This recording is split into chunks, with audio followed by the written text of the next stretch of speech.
things. Remember those top tips from your soon-to-be Treasurer going into last year's election?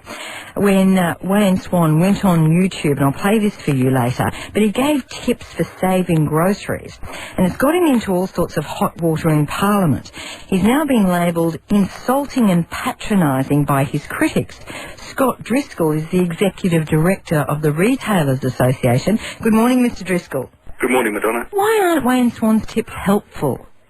Oh, Madonna, I think if anyone goes and has a look at them, I mean, we're talking about the Treasurer of the Commonwealth of Australia suggesting that consumers compare prices and look for specials. I mean, this is shopping 101 stuff when this government's made a commitment strongly to the community that they will put downward pressure on pricing, and this is what we're seeing from the second highest office in the land. Well, his list of top 10 tips includes things like shop around, shop for specials, compare brands, challenge store managers, shop during quiet periods, compare prices per unit. Is there any harm in actually advising people to do that?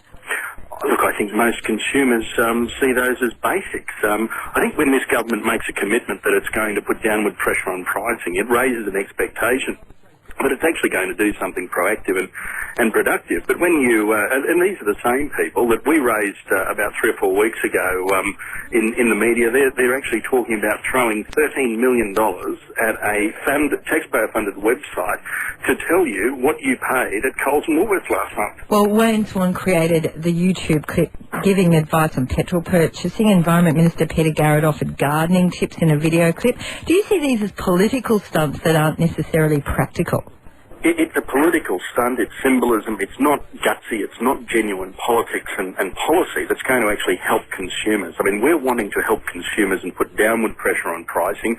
We've got a real serious situation out there where in Australia we've got an 80% duopoly with Coles and Woolworths. It's not healthy. As a result, we've got the highest food inflation in the entire Western world. The government needs to get serious. There are serious issues at the table and we need serious people. What's the number one thing the government should be doing? Well, put a halt on the further cash grab by the Coles-Woolworths duopoly. Other countries in the OECD, other very advanced countries, I'm talking the UK, for example, they don't let this sort of dominance get out of control to the extent that it has in Australia. And they've got a far lesser food inflation rate than we do here, and it's all about pricing competition. Scott Driscoll, thank you. Thanks, Madonna. Scott Driscoll is the Executive Director of the Retailers Association.